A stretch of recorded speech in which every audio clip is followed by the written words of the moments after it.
IVM. Hi, I'm Rohan Joshi, and on my podcast, the show about crypto, I've been having some pretty cool conversations with industry experts about what exactly cryptocurrency is and what makes it so exciting. If you haven't already, please check it out on the IVM Podcasts Network. Now, a quick shout out to my fellow crypto heads. We've got a listener survey going on, which will take not more than 10 minutes of your time to fill out. So please check the link in the description and help me out by filling it up. Don't forget to tune into a show about crypto on the IVM app and wherever you get your podcasts from. As the years progressed, there was this universal demand that India needed her constitution.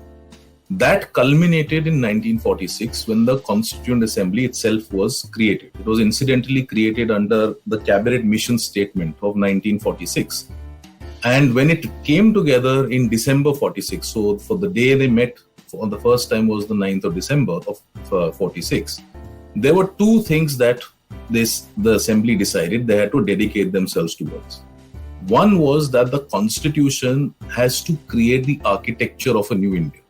And what that meant was that every single aspect about the method of governance, the relations between the center and the states, the manner in which officials will be elected, appointed to the extent that particulars about how you will appoint judges to the district judiciary, every single minute detail had to be set out in the Constitution.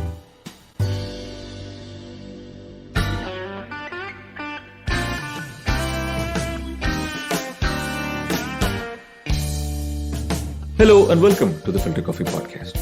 India is governed by the longest written constitution in the world. Our constitution has 395 articles in 22 parts and 8 schedules. That's about 145,000 words. But the fulcrum of this entire constitution is its most important article of them all, Article 21, which is all of 18 words long.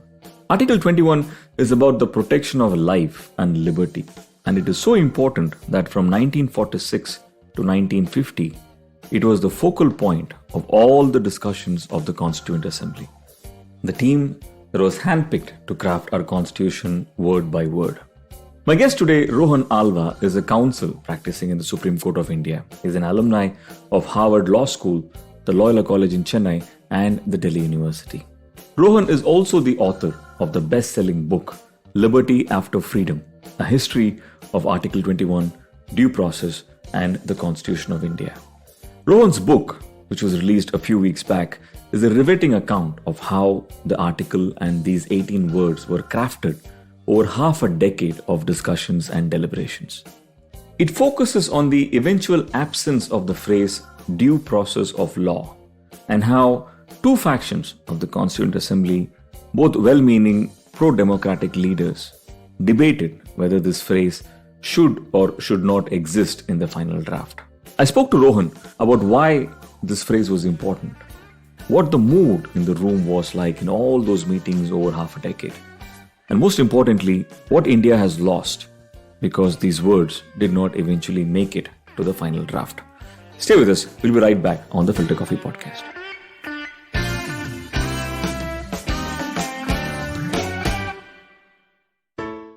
Hey everybody, it's been another great week on the IVM Podcast Network.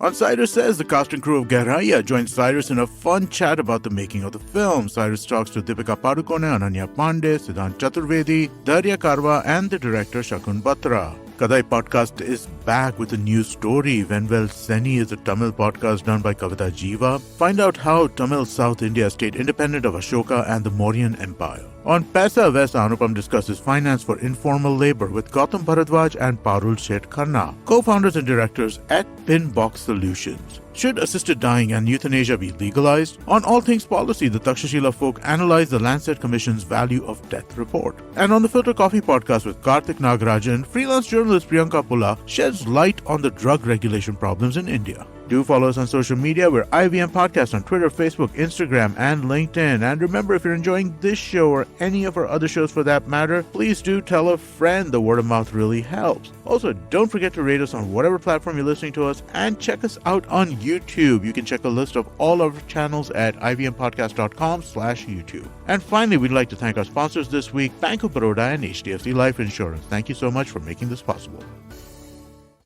Welcome to the Filter Koffee Podcast, Rohan. How are you doing? Good. How are you? Pleasure to be here. Same here. Tell us, in the lockdown, how do courts function? Do you have to go to the court? Well, initially, when the lockdown started, everything was shut. And so for a few months, the courts were shut. And then slowly, they evolved a process where you could sort of join on a virtual platform and the hearings were done virtually. So all the judges would use this virtual platform and all the lawyers would appear virtually. And it was an advantage in one sense because it sort of collapsed any barriers of distance and time spent in court. So many people found it advantageous. And as a result of that, the works continued. At least many cases were heard through these virtual platforms and across the country in the high courts, district courts, Supreme Court. So they sort of evolved and adapted very quickly to this changing circumstance. Wow. And now has it gone back to physical so it keeps depending. Every time there's a possibility that there's a wave about to hit, then the courts again revert to virtual. And the demand is that as far as possible have physical hearings so that lawyers and judges can come to court and the matter is heard in court. But because of circumstances, if there is no option, then the only thing to do is to hear cases through this virtual mode. As a counsel, what do you prefer? I prefer physical. I think most people I know prefer physical, although some really prefer virtual because it's convenient. You can appear in many courts across the country, do many matters, do several cases, etc. But as a young lawyer, it's better to have a physical hearing because then you're sort of seen and your peers can see you argue, and that's how you sort of generate work as a counsel. So any day I would prefer a physical hearing. But obviously, given some circumstances and, it's a dynamic situation, we have to take a call depending on whether it's possible to actually have physical hearings or not. Right.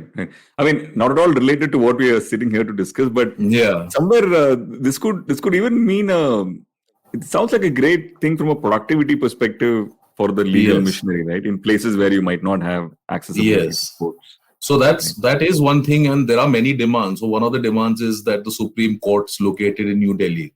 So someone say from Tamil Nadu or a really distant part will find it difficult to find a lawyer, come to Delhi, see what's happening, go back. It entails a lot of expense.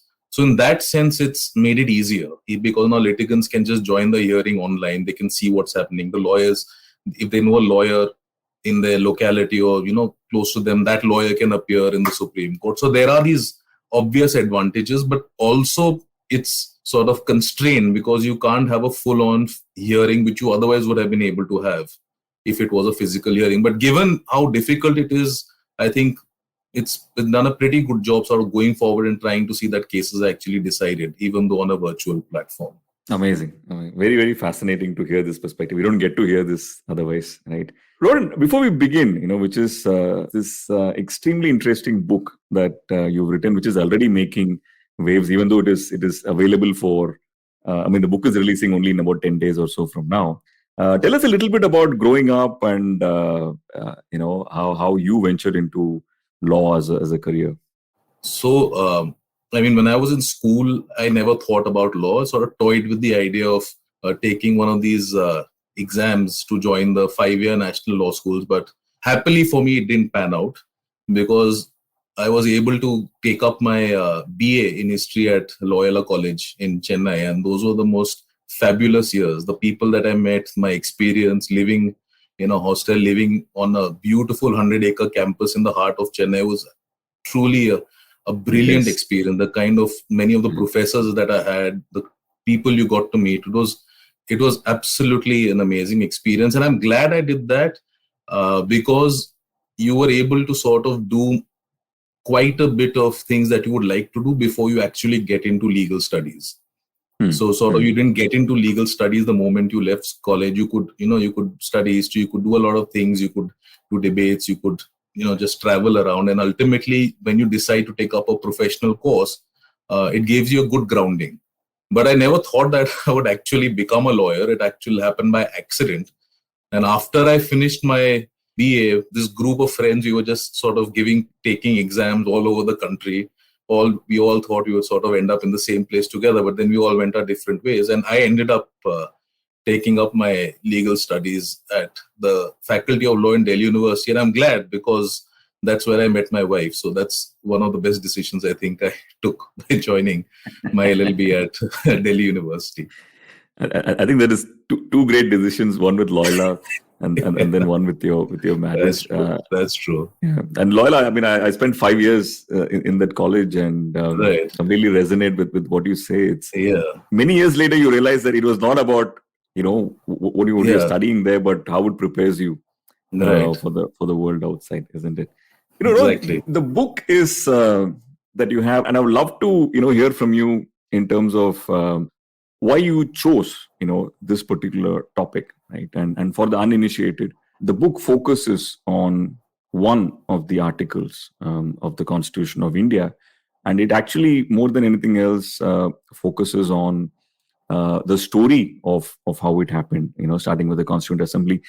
Before we go into the Constituent Assembly itself, tell us why you found this fascinating. What about this article fascinates you, and how did the book happen? So this is actually a book which is 10 years in the making, because so when I wasn't in law school, I didn't realize how important this article was, which is Article 21 of the Constitution. And essentially it protects a person's life and liberty. I was not conversant with the law. I was just not even in law school. So I didn't really appreciate how important it was. And the first thing that I realized when I entered law school, LLB at Campus Law Center, and I was taught by brilliant professors, by, like, for example, Professor Kamla Shankara. Immediately I realized that this was one article of the Constitution which sort of had an overarching importance. You always went back to it. You always spent a large amount of time, many months, studying it, understanding its history. And the reason was that this was that one right or one article in the Constitution which has perhaps had the greatest impact in terms of ensuring that civil liberty rights are realized in India. So from a purely constitutional perspective, it is an absolutely essential provision which has sort of defined the contours of many of the rights we all enjoy today. We all benefit from it. Lawyers, non-lawyers, everyone benefits from it. But the article that gives you many of the rights that we have today, for example, privacy rights, for example, are in large measure traced to this right to life and personal liberty. So when I entered law school, I realized that this was something that was critical. It was discussed within class, outside class. It was discussed in the papers. It was discussed in the press. It was discussed virtually everywhere. And when I entered law school, I realized how important it was. And that's when something struck me, that saying that there must be something about the history of this right which is interesting. There must be something about there's a story that's worth being told. There's a story worth investigating, worth exploring as to what is the origin of this right.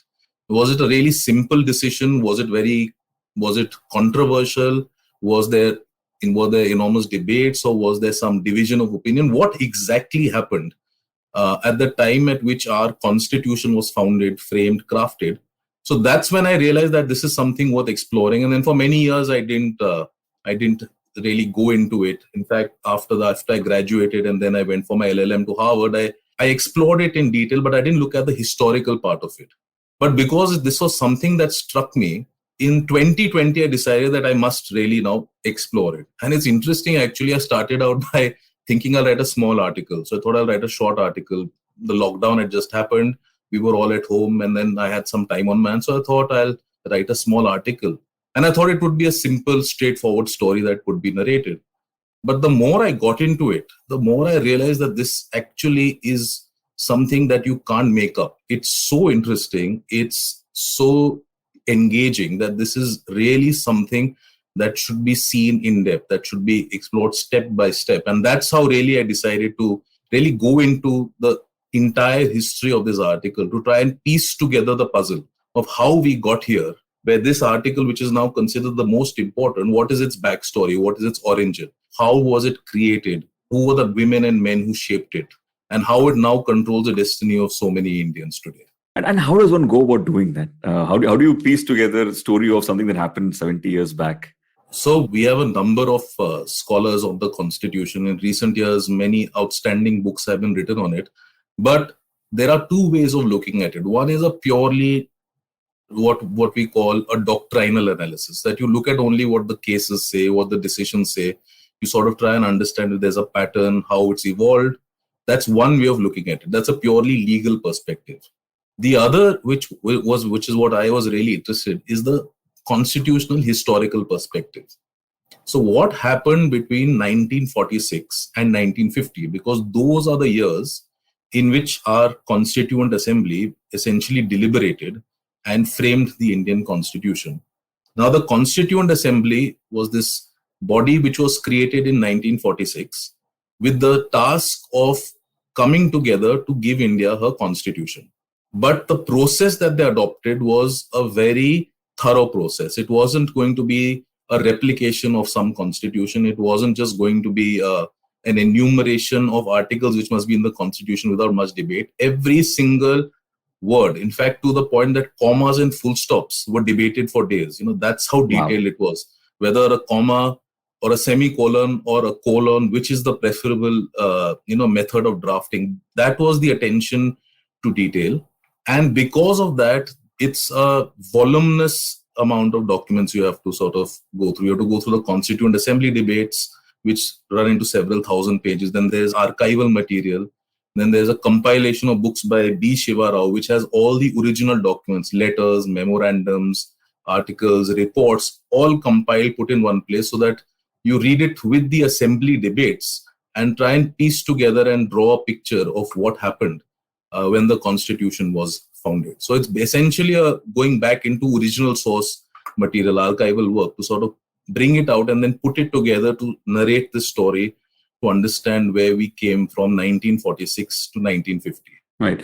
And as I was preparing for this conversation, right, I was just trying to understand, the story of the Constituent Assembly itself. And very interestingly, I was reading that the idea of a Constituent Assembly was initially proposed by an M.N. Roy, who I think was a pioneer of the communist movement in India, right? And he wanted to do this because he was an advocate of quote-unquote radical democracy. And when I looked up what radical democracy means, it says it's a type of democracy that advocates the extension of equality and liberty and so on and so forth. Right?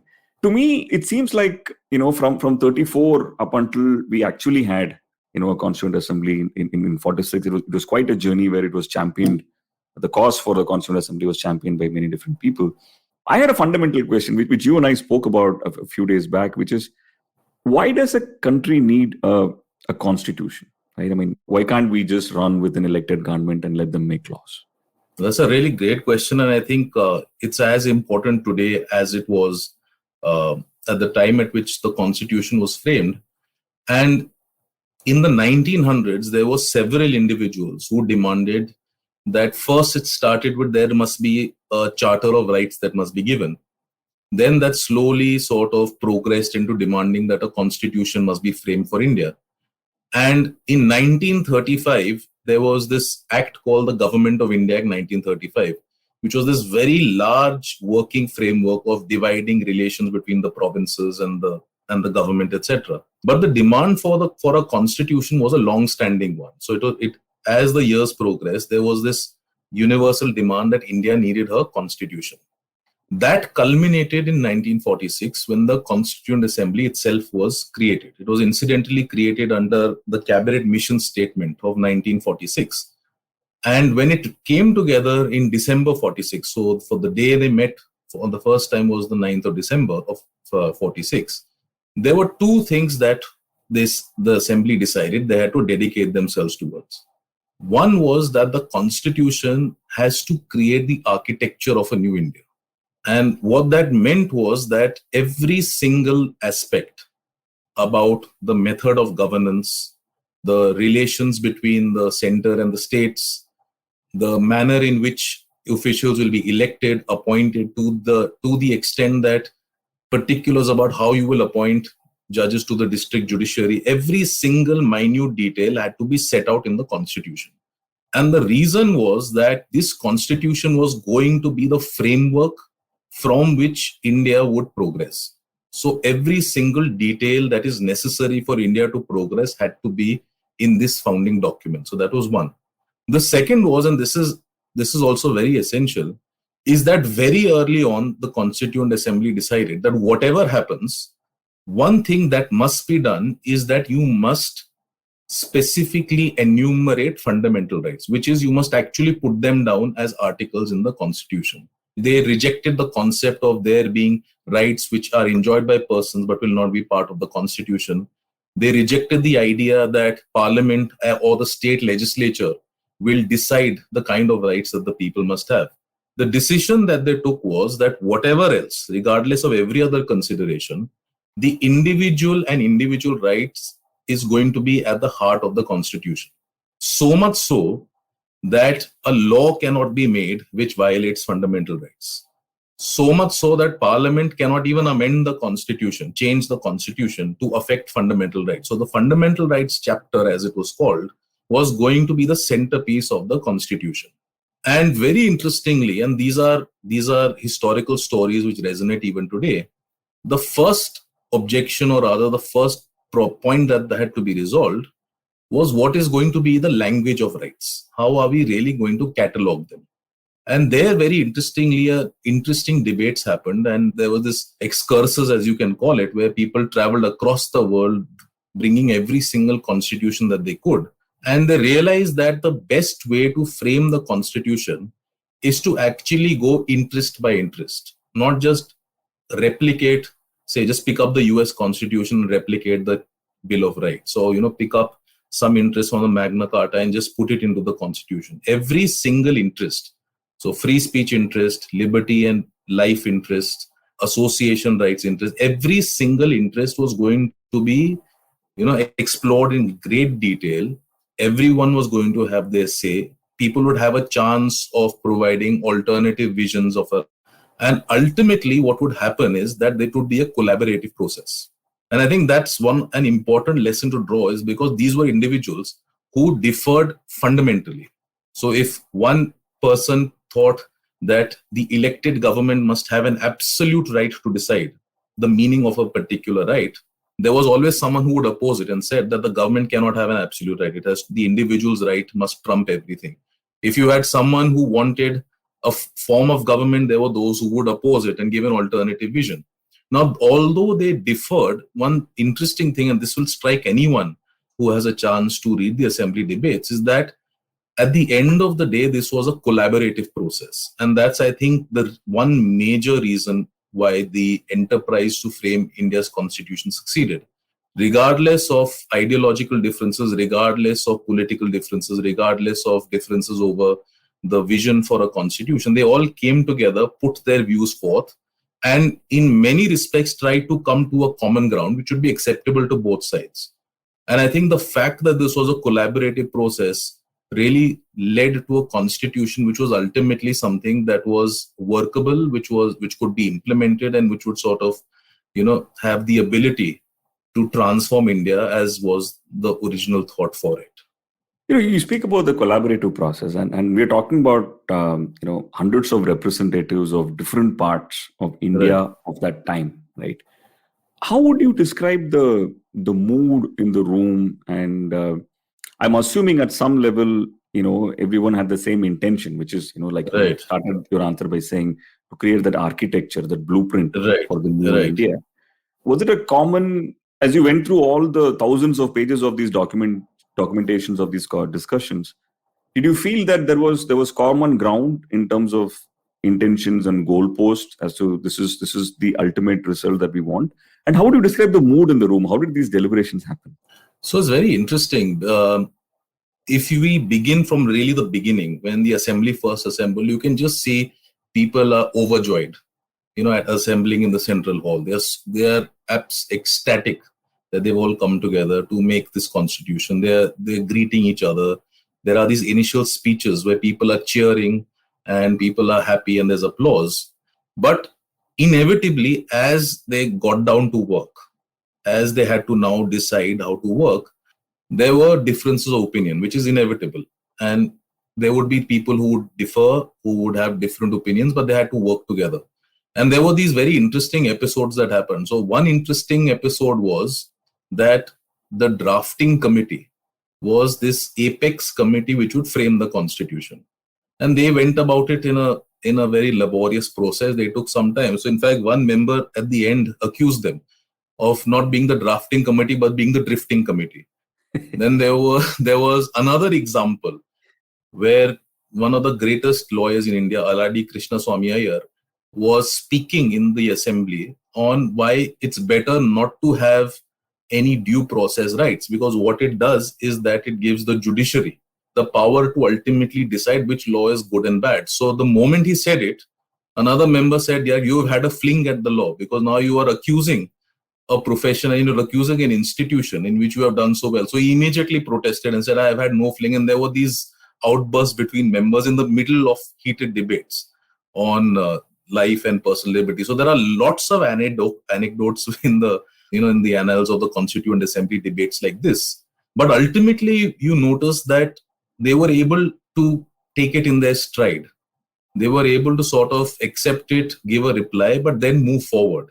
And ultimately move forward in a direction where they and everyone else, whatever may have been their difference in opinions, would ultimately be happy with the end result that was achieved. But as I explore in the book, and this is very interesting, the right to life and liberty was an exception to that. And it was an exception because till the very end, right up till 1950, there were contentious debates between those who were in favor of due process rights and those who were against it. Right up till the end, to the point that people were saying that they cannot bring themselves to accept something like Article 21. Now, why would they say that? What was the failure of the assembly? That's really what I explore in the book, to try and piece together and understand what happened from 46 to 50 and what was the transition or what was the transformation in the assembly's thinking and thought process about the nature of protection that must be given to a person's life and liberty. But let's go a little deeper into this, because this is the crux of your book, right? I mean, for the uninitiated, I'm just going to read out the 18 words that make up the Article 21. It basically goes, no person shall be deprived of his life or personal liberty except according to a procedure established by law. And the phrase you just mentioned, due process of law, is not there in this constitution, right? I mean, it's not there in the way the article is today, right? Why is that important? So it's very interesting, actually. In December 46, and this is how I start the book also, Jawaharlal Nehru was called upon by Dr. Rajendra Prasad, who was elected as the president of the assembly. He called upon Nehru and asked him to present what were called the Objectives Resolution. And the Objectives Resolution was really a charter, and it contained several ideals and goals which the assembly must ultimately achieve. And when Nehru presented that charter, a few days later, Dr. Ambedkar was called upon to speak. And Dr. Ambedkar, in fact, it's a remarkable speech in itself, because he was not prepared, because he didn't think his turn would come that day. So he spoke extempore. And he gave a brilliant oration. And what he said was, immediately he said that there is something lacking in this Objectives Resolution, because you have said that a person must have rights, justice must be achieved. But how will you achieve justice? How will you guarantee rights to a person if they don't have due process rights? So Dr. Ambedkar is actually the first person to alert the assembly before anything started that whatever happens, this small phrase, due process, must find a mention in the constitution. Now, we may debate its form, we may debate its substance, we may debate the caveats and the conditions under which it must operate, but fundamentally, this phrase due process must find a mention in the constitution.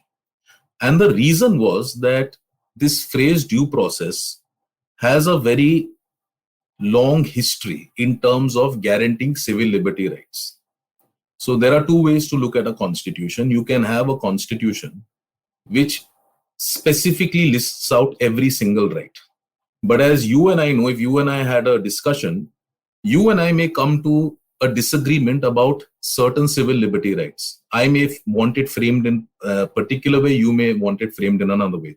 Or you may come up with a liberty right that I have not thought of. Now, if a constitution will enumerate every single right so specifically, then there is no possibility of the constitution growing. Then it can't be an organic document. It can't meet emerging demands. It can't meet new requirements. And therefore, this phrase due process was thought that this was one phrase which would not only ensure strong protection for life and liberty, but it could also be the fulcrum for recognizing new rights which the Constituent Assembly perhaps never thought of. So just to sort of come back to our modern period, the right to privacy, the decriminalization of homosexuality and decriminalization of Section 377 of the Indian Penal Code in large part has been possible because we recognize due process rights today. Now, this has been possible because there is this open-ended phrase which can be used within which you can locate important liberty rights which we think are necessary for us as individuals. And this was the principle which Dr. Ambedkar propounded, that you catalog rights, you have this architecture in a constitution to achieve justice, but ultimately you must have a constitution which enumerates due process rights. So between 46 and 47, so I divide my book into stages. So it's between 46 and 47, then between 47 and 48, then 48 and 49, and finally 49 to 50. And between 46 to 47, Dr. Ambedkar's warning was actually heeded.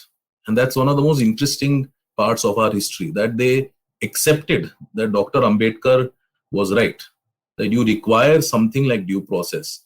On what basis? Just to give simple examples, everyday examples. If a person is summoned to court, how does the person say that I have a right to defend myself? Or if a person is said, you come and tell us if you're guilty or innocent, on what basis can I as an individual say that I must be allowed to lead evidence in my defense? Where do I get that right from? That right in a constitution, if it is not specifically mentioned, you will locate it in something like life and liberty is protected by due process. So these were the sort of interests which the constitution, the framers of the constitution thought that in its pursuit of protecting life and liberty, the answer is that we must ensure that life and liberty is above everything else. It is above ordinary laws. It is above ordinary forms of regulation. It is that principal interest which the constitution must secure. And so therefore they thought the best way to secure it is by using this phrase due process. So basically what I understand is that Dr. Ambedkar was suggesting that our constitution should probably be something like an open source. And by the inclusion of the phrase due process of law, it can evolve and change for the better over time. Now, this seems like a logical sort of an argument, right? Very, very rational sort of an argument. The people who opposed the school of thought, what did they have against this? That's actually, there are several stories about how that happens. It involves an American judge of the US Supreme Court. It involves our constitutional advisor. It involves a large number of personalities. But essentially what happened was, just to sort of just complete the narrative, that in 1947, 30th April 1947, the Constituent Assembly had to vote. And the Assembly had to vote whether they will accept that life and liberty is protected by this phrase, due process. And the Assembly voted and agreed and accepted it. So as of 1947, the Constituent Assembly had emphatically asserted that the life and liberty of a person has to be protected in the strongest possible manner. A law cannot affect it without showing an exceptional reason for affecting it. And no law can define what life and liberty means. It's actually the converse. The fundamental right will influence how the laws can be made which affect life and liberty. So that was in 1947. Now, what happens after that is, I would just call a series of unfortunate events.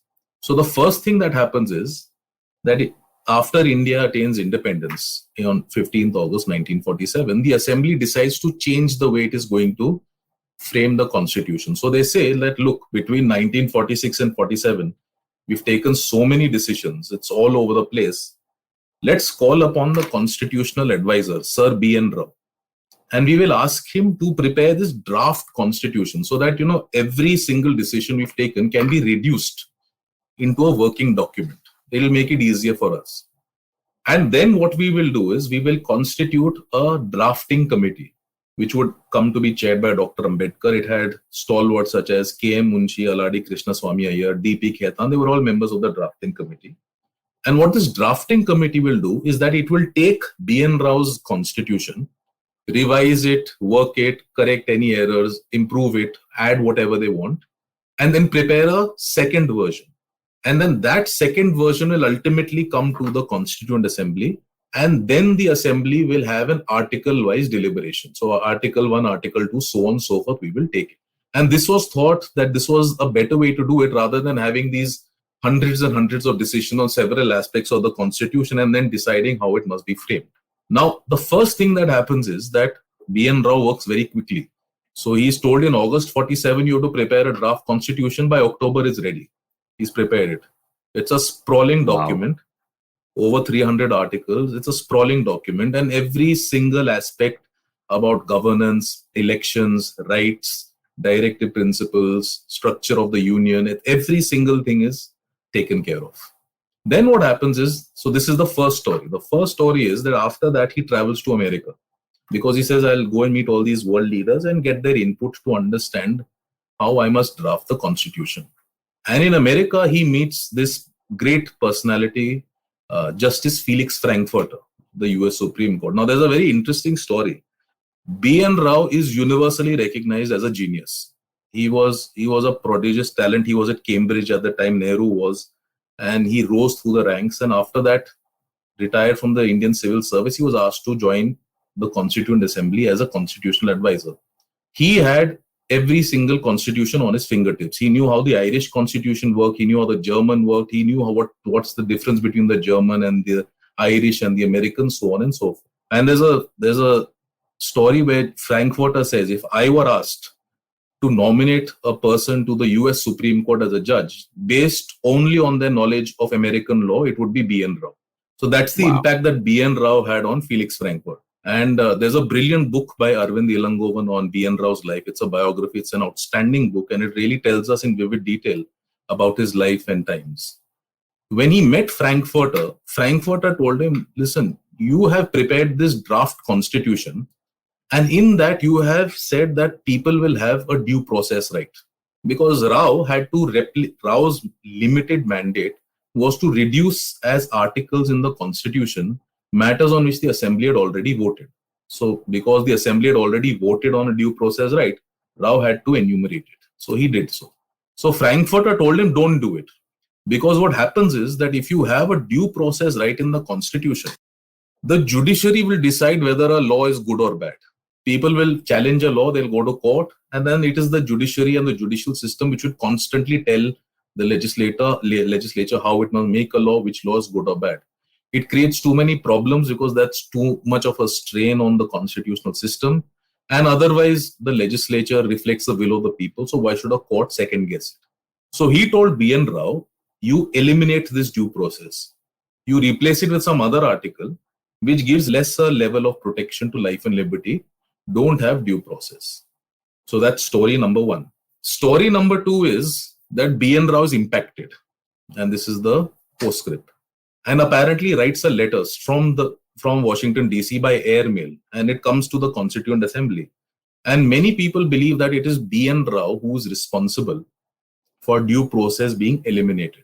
So that's one story. It's basically B.N. Rao told the assembly, do not, under any circumstance, enumerate a due process right. Now, if you're a lawyer, if you're a person interested in constitutional history, in constitutional law, this story is known by everyone. Everyone knows this story. And it's sort of recited as this very important milestone in constitutional history where, Justice Frankfurter told Rao, and it is Rao who ultimately did away with it. Now, in my book, I dispute this story. I say that this story is partly untrue, and I suspect it's not entirely true. Because what happens is that after B.N. Rao meets Frankfurter, as I just said, he sends a letter from Washington, D.C. And what Rao had at the back of his mind was, he was like, I do not have any objection with fundamental rights. They are supposed to be guaranteed, they are to be enforceable, people must have a fundamental right. But what I have a problem with is, what if a law is made to achieve social welfare or a public good aim? Can a person assert a fundamental right and get that law struck down? Should the common good prevail over individual rights? So that was the concern that he had. And what I show in my book, and I discuss many brilliant scholars who sort of subscribe to this story, and what I say is that there is another account, and the account is that B.N. Rao realized that you have to protect life and liberty, but you also have to make sure that laws which are made to achieve some social good or some public good must survive. Otherwise, then it's just going to be individual rights, there's going to be no social welfare, no public progress.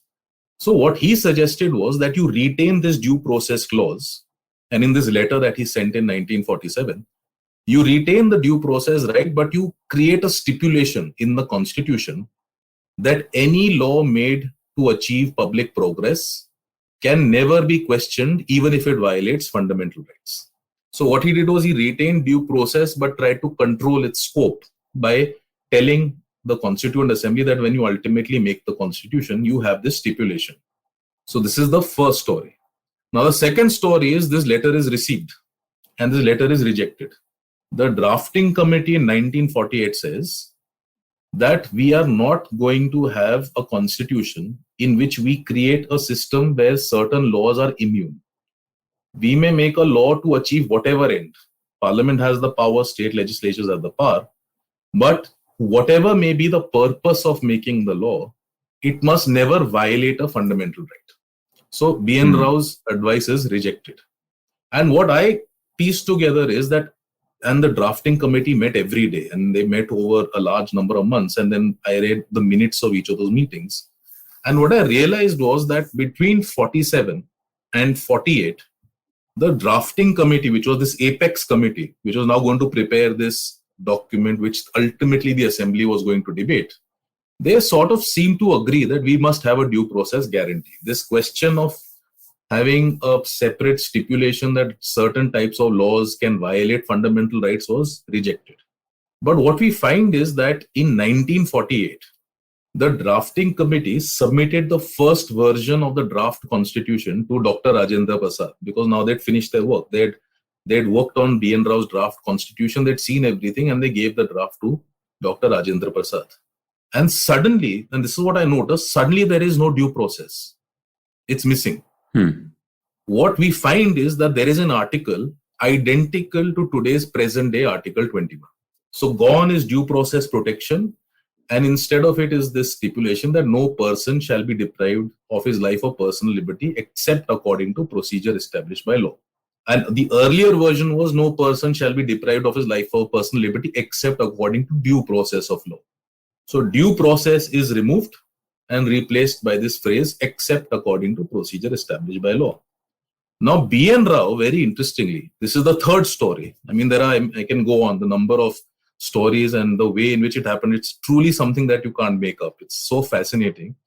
B.N. Rao had said that, look, if you have something like no person shall be deprived of his life or personal liberty except according to procedure established by law, and he had said this in 46, and he had repeated it later. What does that mean? You are not guaranteeing any fundamental right. What you're saying is, I can enjoy my life as long as a law doesn't take it away. So a law may take it away, the law may tear my rights asunder, they may do what they want, they may manipulate liberty, but you have to make a law. You can't just do it by executive action. You have to just make a law. And what you achieve then is a system where as long as a measure which completely deprives a person of life and liberty enjoys some sort of legal backing, that's okay. And Rao said that this is unthinkable. You cannot have this system in India. You cannot make rights subservient to legislative will. It has to always be the opposite. The rights must control the extent of lawmaking, and therefore he said that the way in which I can ensure that rights are protected is by having this phrase, due process of law. So Rao, therefore, after meeting Frankfurter, etc., He didn't reject due process, but what he had said was that I want some stipulation to protect laws which achieve some sort of social progress. So that is what Rao had in mind. But now suddenly due process disappears in 48. Where did it go? So comes the third story. The third story is that when I was looking at the minutes, and this is what I go into detail, is that till about January of 1948, the drafting committee met 47, end of 47 till 48. They seem to agree that we will have a due process guarantee. But its disappearance is not minuted. So we don't know how it disappeared actually. What happened between the time the drafting committee met, this is the third story, and when the constitution was ultimately given to Dr. Rajendra Prasad, it's difficult to say what happened because it just disappeared. And instead of due process of law, we had this phrase, except according to procedure established by law. Now comes the fourth story. The fourth story is that when the drafting, these are just stories after stories about this.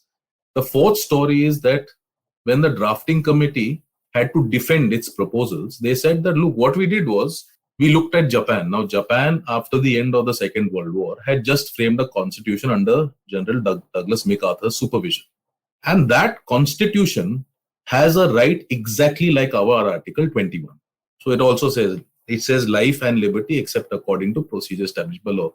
Now they said, look, the Americans have made a constitution for Japan. It's a post-World War constitution. The American constitution has something like a due process right, but it's not been given in the Japanese constitution. There must be some good reason for it.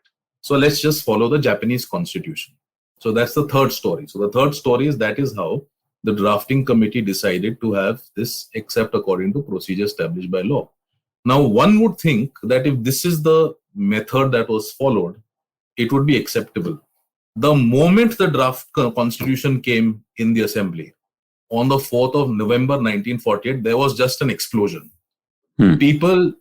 Members could not hold themselves back at excoriating the drafting committee's method for rejecting due process.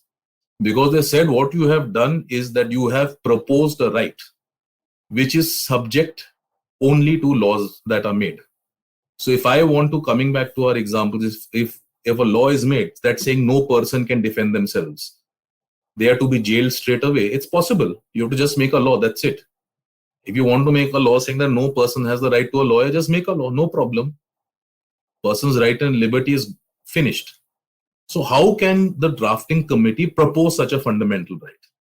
And that's when the battle lines were clearly drawn, which is the period between 48 and 49. Because members said that we will not let this happen. We will not allow ourselves to assent to a constitution where the single thing that we had fought for, protecting life and liberty right from the nationalist movement, right up till the framing of the constitution, we will not allow a system where a simple law has to be made to just nullify it. So these are just the stories after stories that sort of follow one after the other, leading up to the explosive debates that happened in December of 1948. So in summary, it seems like the reason the phrase due process of law was deleted was probably a combination of all the four stories you just recounted, right? What actually happened in these explosive debates of December 1948? So what happened was that it didn't take any legal training. You didn't need to be a lawyer to know that what has happened is that just by simply making a law, you can deprive a person of life and liberty. So the battle lines were clearly drawn.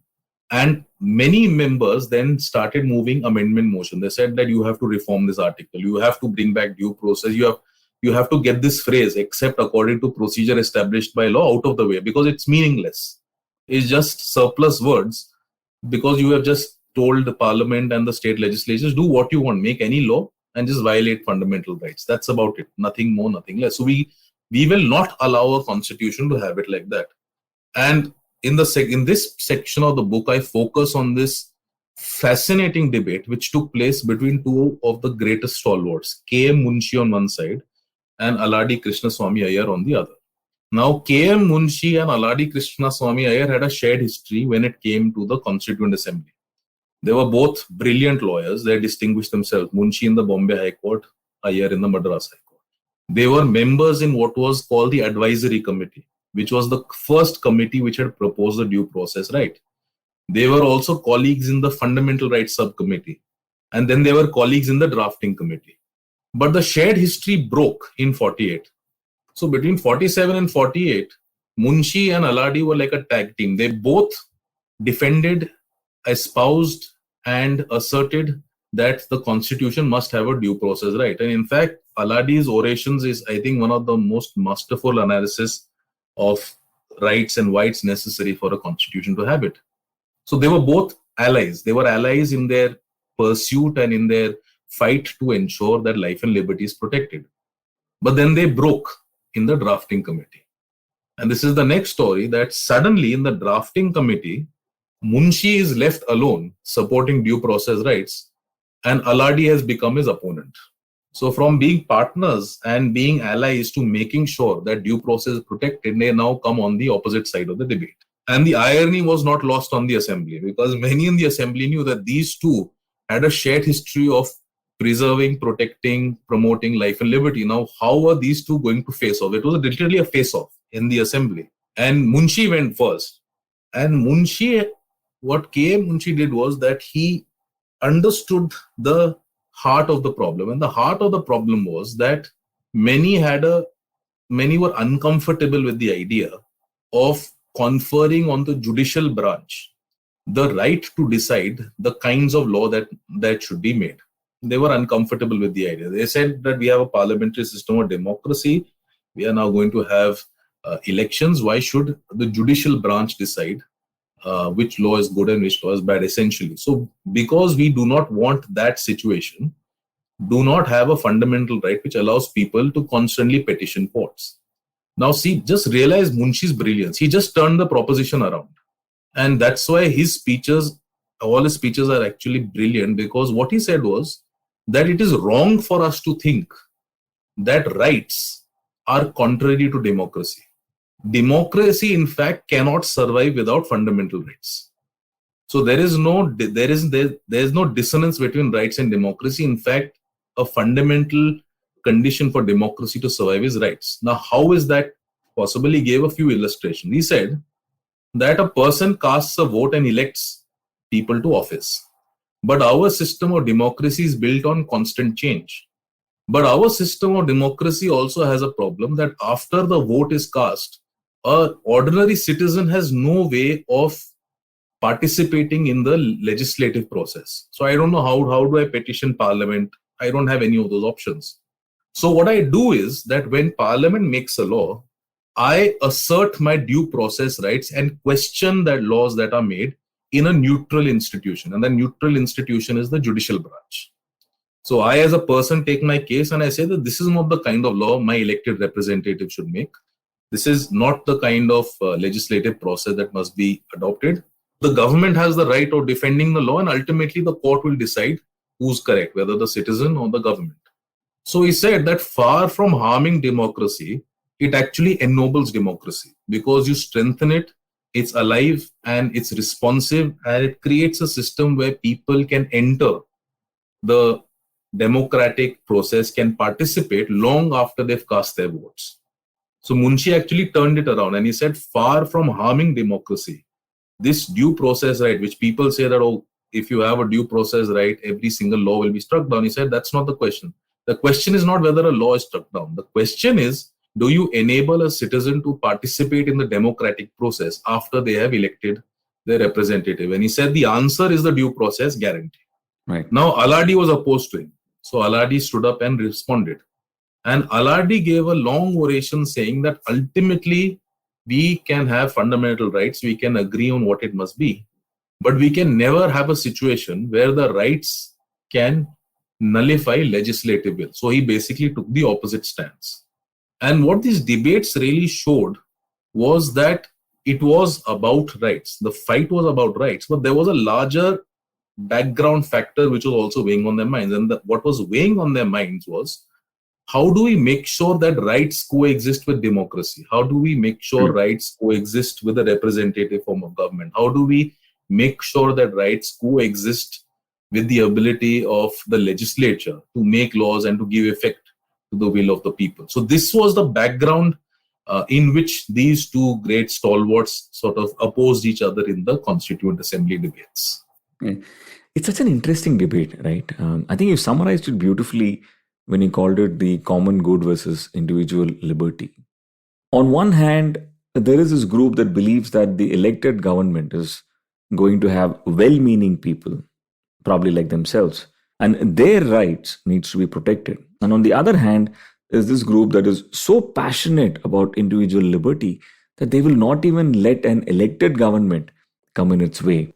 And both are well-meaning, right? To me, it almost seems like the core of the debate is whether one can trust an elected government to do the right thing or not, isn't it?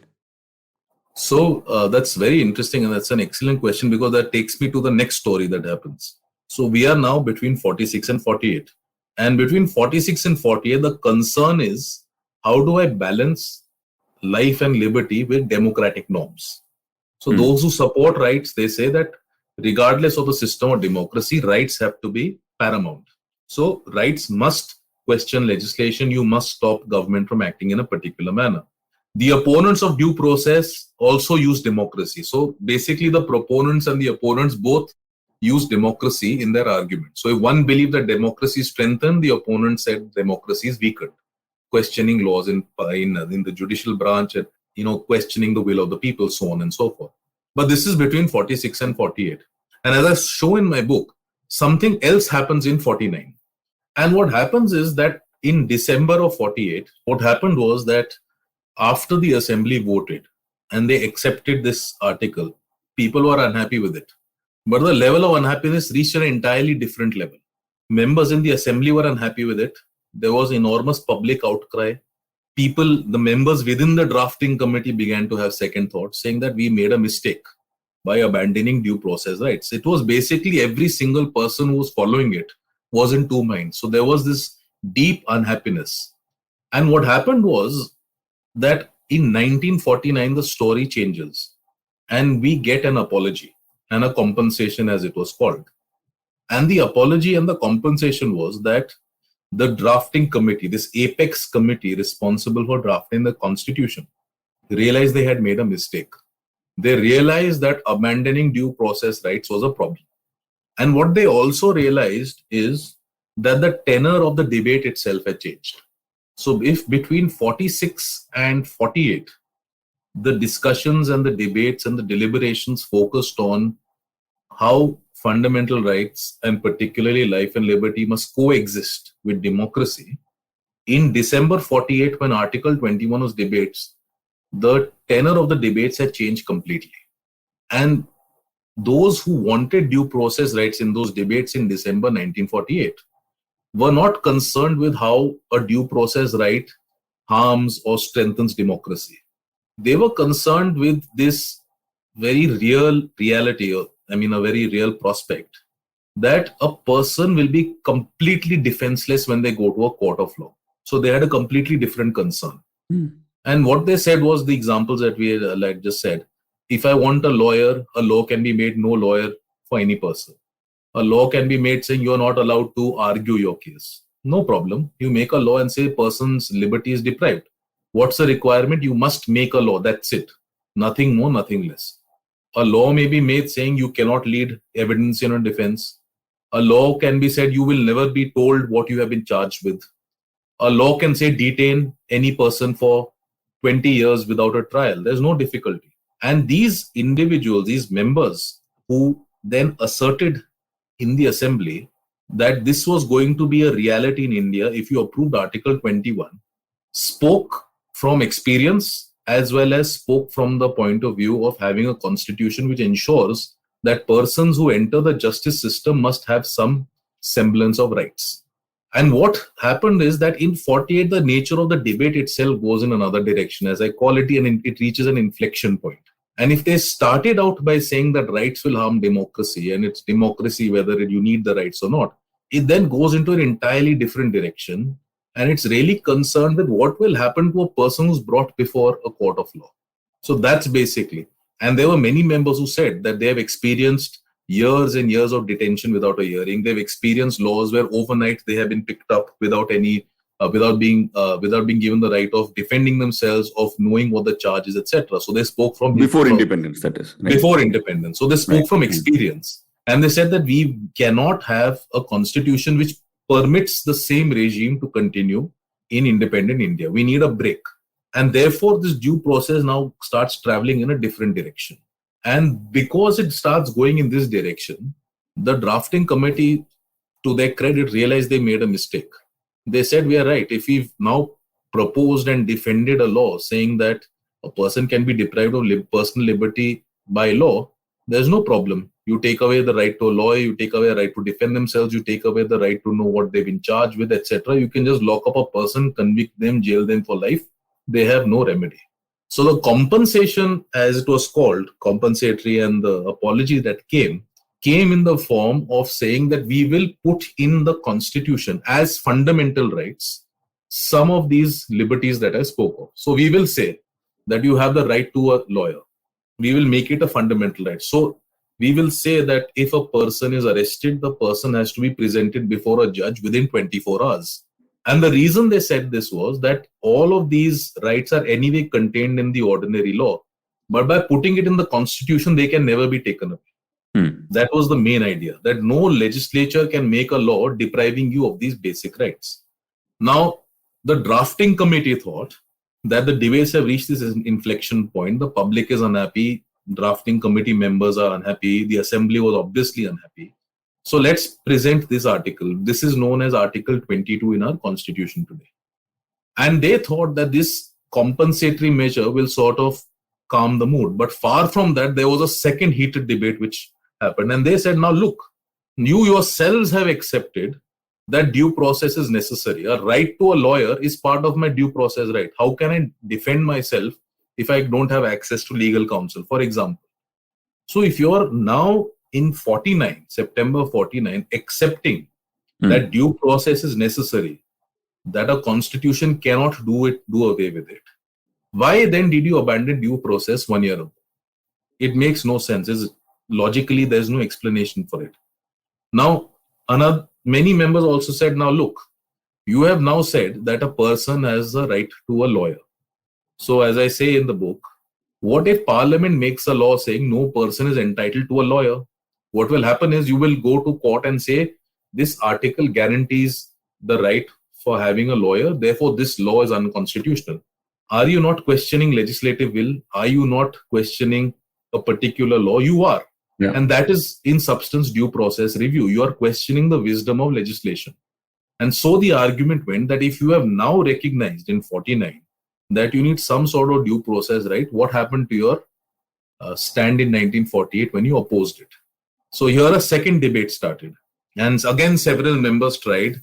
And what happened was that ultimately, as the debates progressed towards the end of 49 and coming into September 1940, the idea was that we have now come to the situation where we have now given this semblance of due process rights.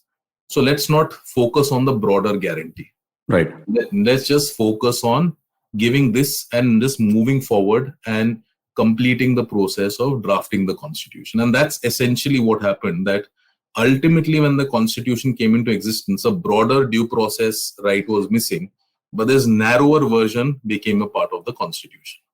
I have two questions on this. One is, you spoke about how people recounted their experiences, before independence at the hands of the British, which was pretty brutal. And they feared that shouldn't happen in free India. But the fact that,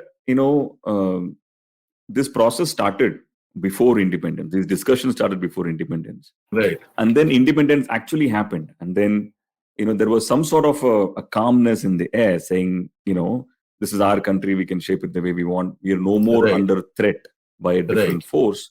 Did that have a change? Was that an important moment in how the direction of the discussion itself went? Right.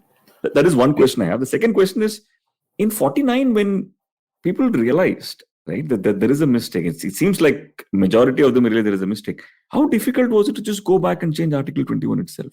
So that's an excellent question. And what the theory that I put forth is that this is all happening in September 49.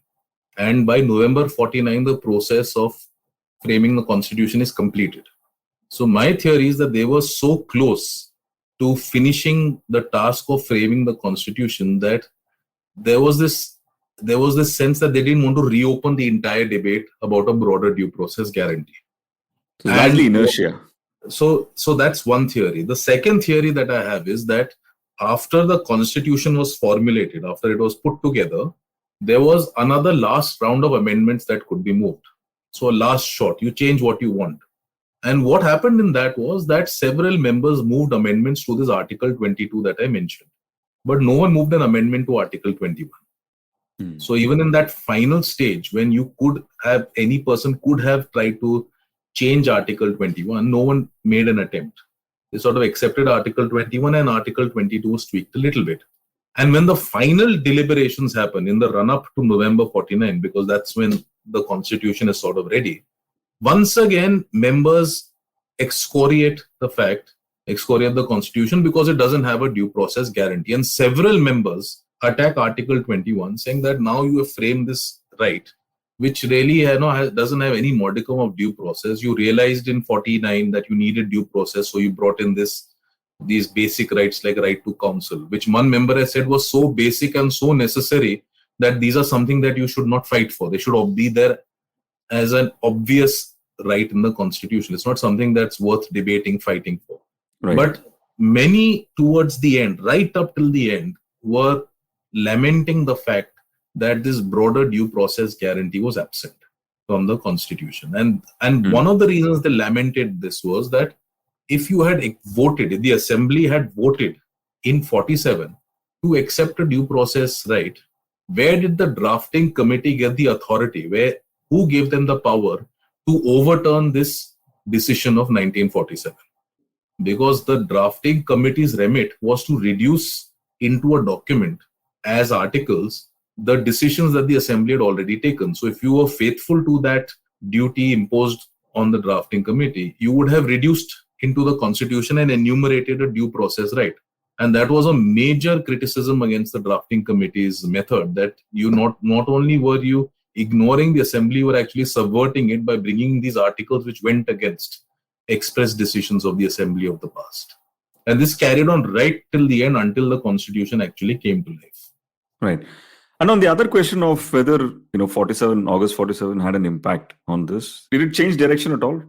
So many speculate that it did. Many speculate that the violence that happened after partition and the fact that the government had to respond quickly and sort of curb the situation, control the situation, that may have had some role in sort of making people rethink their position on due process rights. And many in the assembly didn't say that this happened, but many members alluded that the events of independence and the ensuing, the ensuing partition, etc., all of that did impact the way in which the members thought about many aspects of the constitution, not only about life and liberty, but many other aspects of the constitution. But from the point of view of it being a certainty, it's difficult to say, because we do not have anything on record which says that this was the reason that the drafting committee decided to go in a different direction. In fact, on the contrary, as I show in the book, there's nothing on record which tells us why they went in a different direction. So this is largely speculative in nature and largely trying to sort of try and understand whether something had an impact. But we don't know for sure the reason why they went in a different direction, because it's not in any document. Rohan, what do you, in your opinion, right? What did India lose? I want to give you an answer to this, and then I'll rephrase this question to sort of go with it. What is the cost of not having this? So the cost was felt almost immediately. So the moment the constitution came to life, the first major case that went to the Supreme Court was on the meaning of Article 21. What does it mean? Does it mean that persons can be deprived of their life just by a law, or does it mean something more? And the Supreme Court, in the very famous case of A.K. Gopalan, which was argued, in which M.K. Nambiar, one of the greatest counsel, had argued, he had argued saying that you can't just have a fundamental right at Article 21. It must have something more. It must have certain principles of natural justice which a person can be granted. And the Supreme Court said that Article 21 means what it says. and it should be taken at its face value. So procedure established by law means exactly that. Life, liberty, everything is contingent on how a law treats it. Now, very interestingly, in these early decisions, the Supreme Court tells us that apart from the bare text of Article 21, one reason why we will not read due process rights into Article 21 is because the drafting committee had decided to exclude due process. And so this argument is something like the original intention of the drafting committee will forever control the meaning of Article 21. We will not take it in a progressive direction because the drafting committee decided that Article 21 must not have due process. Many scholars, many people agree with this. They say that they were correct. The drafting committee came to a decision. You must respect it. You cannot now start manipulating the constitution, disfiguring it as it were, and taking it away from what the drafting committee had thought it would be. But as I show in the book and as I argue, that if you are to understand Article 21 as granting no protection to anyone whatsoever of any kind, and if the reason for coming to that conclusion is because the drafting committee had decided thus, then you have to assume a lot of things.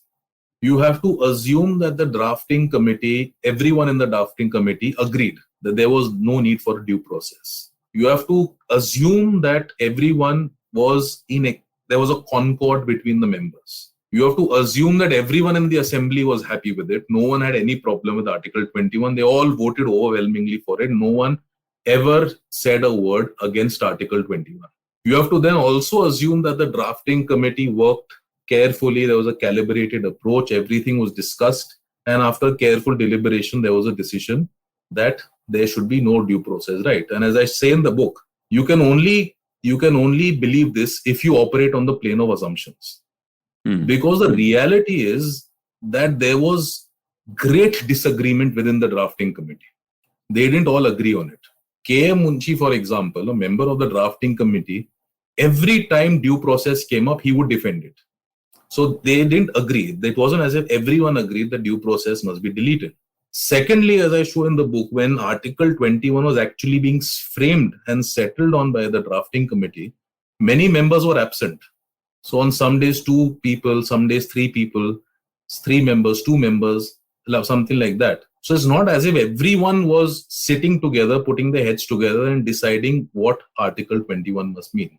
And thirdly, I show that the fact that Article 21 specifically and other parts of the Constitution didn't really get that careful attention that it deserved in the drafting committee was something many members of the assembly pointed out. So they said that this is a right which is essential. There should have more thought should have gone into it. But unfortunately, that is not what happened in the drafting committee. Many members were away, many members were unwell, everyone didn't contribute.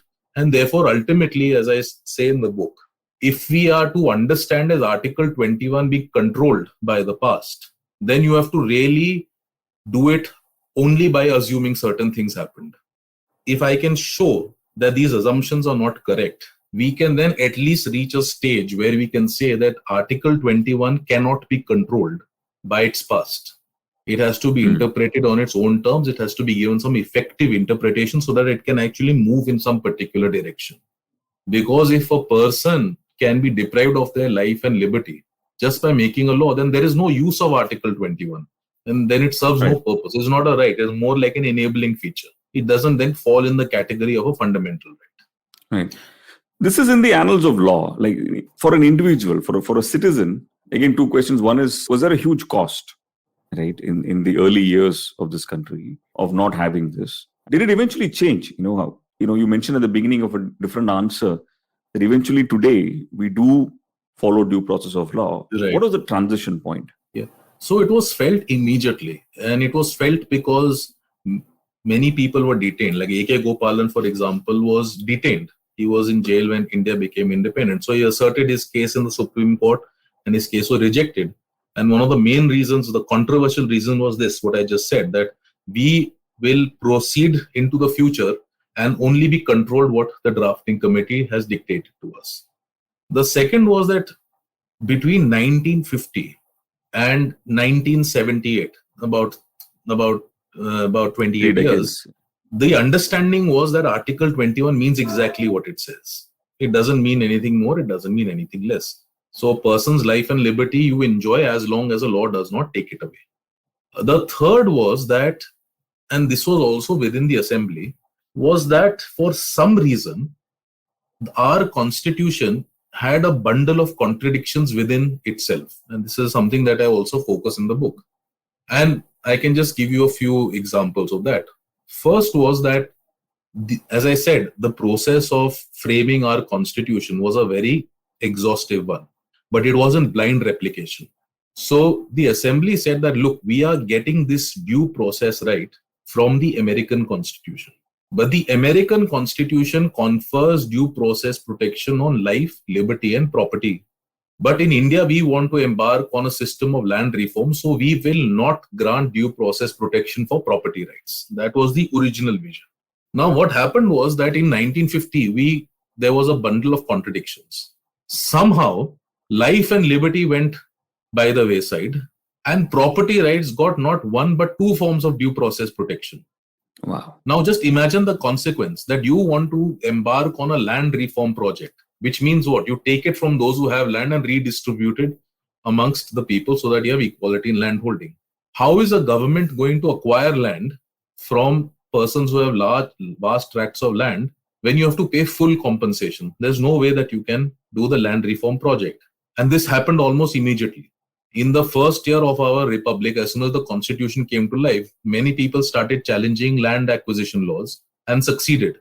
And then what happened was that in 1951, the constitution was amended, and these clauses, which gave this sort of due process-like protection to property rights, were watered down.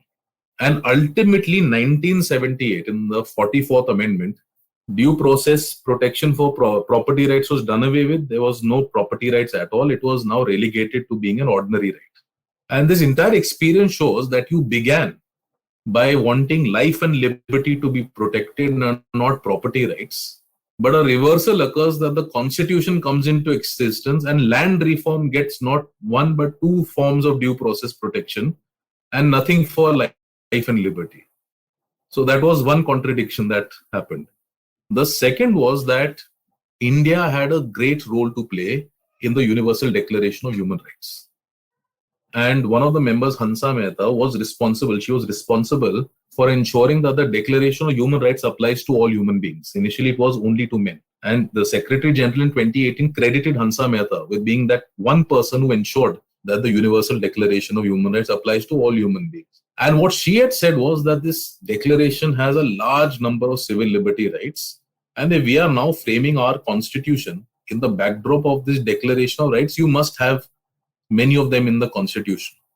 And ultimately what happened was in 1950, these liberty rights were absent from the constitution. Large number of rights which were in the Universal Declaration of Human Rights.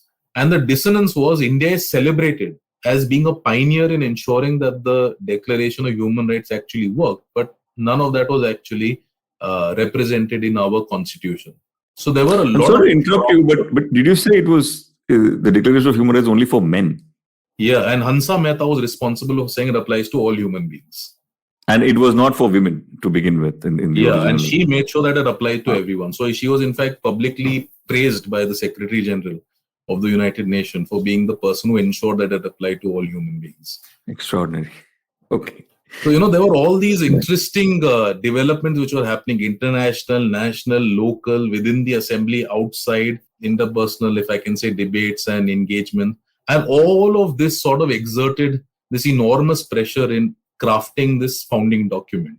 And that's essentially, in one sense, the history of Article 21 is when we are also microcosm of really the entire enterprise of framing India's constitution. Rohan, you mentioned till 78, this was the case. Like, what changed after 78 and what was the catalyst for it? Was it the emergency which sort of... Yeah, so there are several theories. Again, you can't say with certainty. One is that in 1978, in a very famous decision, the Supreme Court broke from the past. And they said that this Article 21 is going to be treated as a due process right. So we going forward, we are not going to subscribe to this old notion that you can make a law and take away life and liberty. We are going to treat it as a due process right. And today it's quite undisputed that Article 21 is virtually the equivalent of a due process right, even though the words due process are not used. One theory is that it was like an act of atonement by the judiciary in the aftermath of emergency.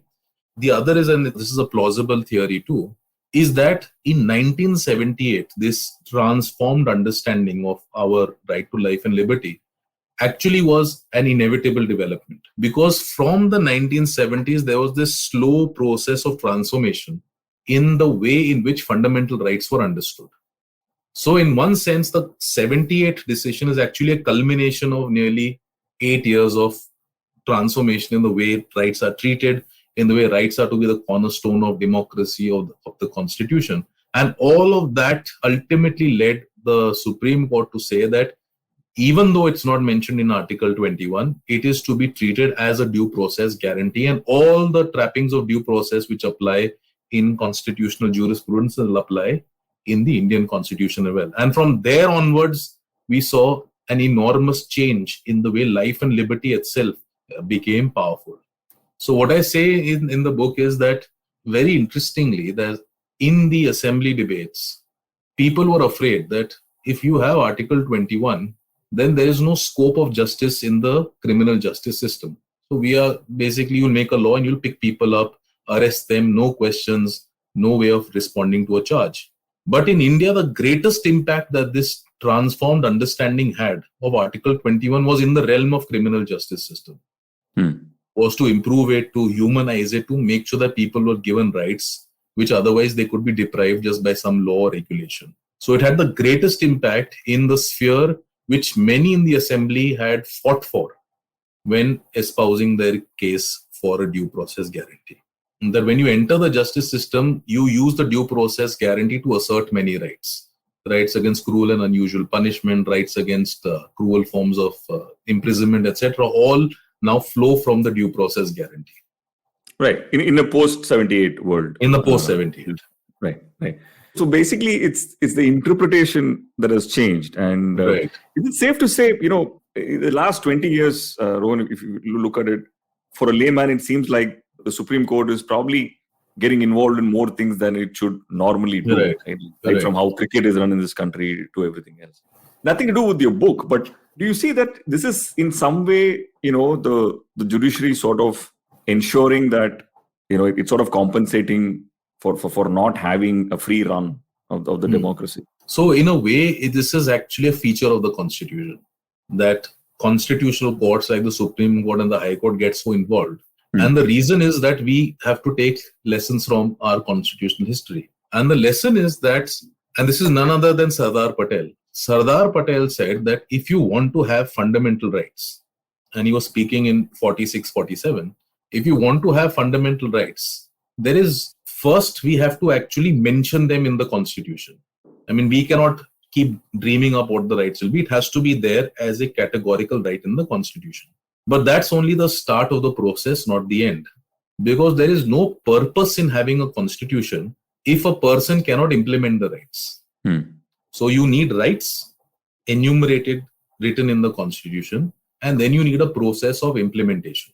And third, you need to create a method by assigning to an institution the responsibility of implementing fundamental rights. And the institution that they had in mind was going to be the Supreme Court. Now, here is an extraordinary difference between our constitution and perhaps every other constitution in the world. Rights are specifically mentioned. The right itself can be enforced. That means you can check any form of law or any form of state action. To enforce a right, you can move the Supreme Court directly, unheard of anywhere in the world. For example, in the United States, no one can petition the US Supreme Court directly, but in India, you can. And fourth, and this was the greatest advance, that the right to move the Supreme Court itself was made a fundamental right. So the ability to move the Supreme Court to enforce right was treated as a specific fundamental right in itself. And this was an important innovation, because what they achieved, and this is something that Sardar Patel emphasized, what you achieved was that you could not defeat fundamental rights by affecting the channels of access to the highest court of the land. So they are not supposed to be enforceable in theory. They're supposed to be implemented, and to go to the highest court of the land to implement them itself is going to be a fundamental right. So this is a decisive feature of the Constitution. And there are words and phrases used in, this is Article 32, which was by Dr. Ambedkar, it was labeled as the soul of our Constitution, that this right to move the Supreme Court, to enforce your fundamental right, is one of the greatest contributions that the Indian Constitution has made to the world. It stands as a shining example of how you can truly make fundamental rights enforceable and meaningful. Beautiful. It's all embedded in our history, and the importance that they gave to ensuring that rights are not only to be enumerated, that's only the start of the process, but to implement them and make sure that your ability to implement it is also unhampered. Fascinating. Right. I have to ask, and we've taken more time than we thought we would, but I have to ask you, in all your research, who as a character, right, as someone who's made a huge impact in the way things move, who are your heroes in this story, if you have to pick 2 or 3? So it's difficult to pick one hero because there are so many personalities involved. One of them would obviously be B.N. Rao. In fact, his contribution was so great that when Dr. Ambedkar gave his final speech in the assembly, just before they wrapped things up, he specifically credited B.N. Rao. Then said that he was the one person who made sure everything went smoothly because he prepared a draft, which we could then work out of. He basically shortened our need to reduce assembly's decisions into articles and prepare a draft and so on.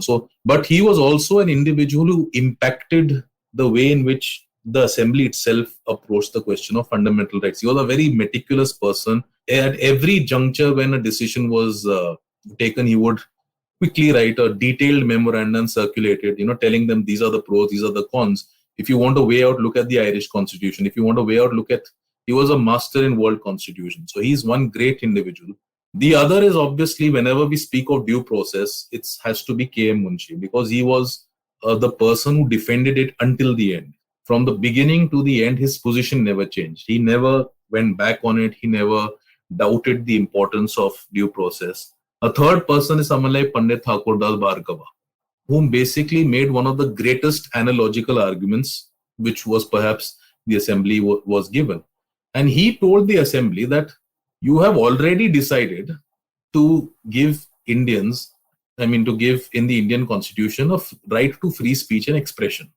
And you have said that any restriction that is imposed on freedom of speech, freedom of association, property rights, a citizen can seek review of state action which affects that right. So you have created this mechanism. What prevents you from doing it for life and liberty?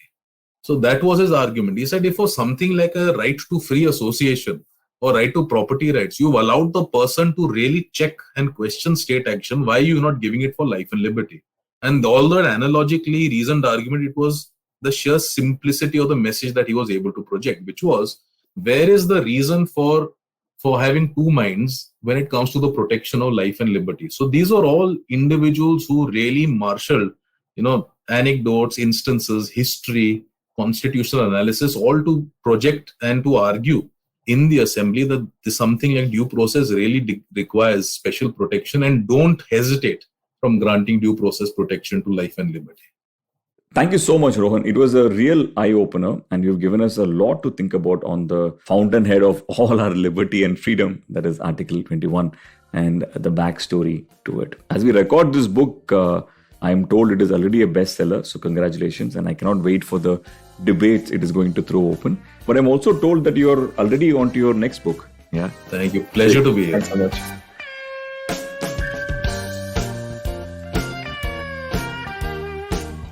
So that was our show this week.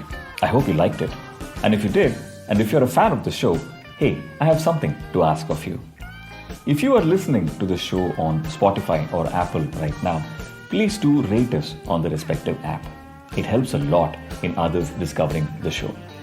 And if you have any feedback on the show, I would love to hear from you. You can send it to filterkoffeepodcast@gmail.com. Happy listening, and see you next week with another episode.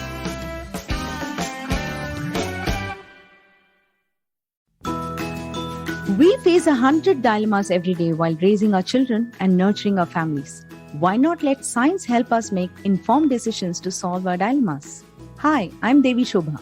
And I'm Meghna.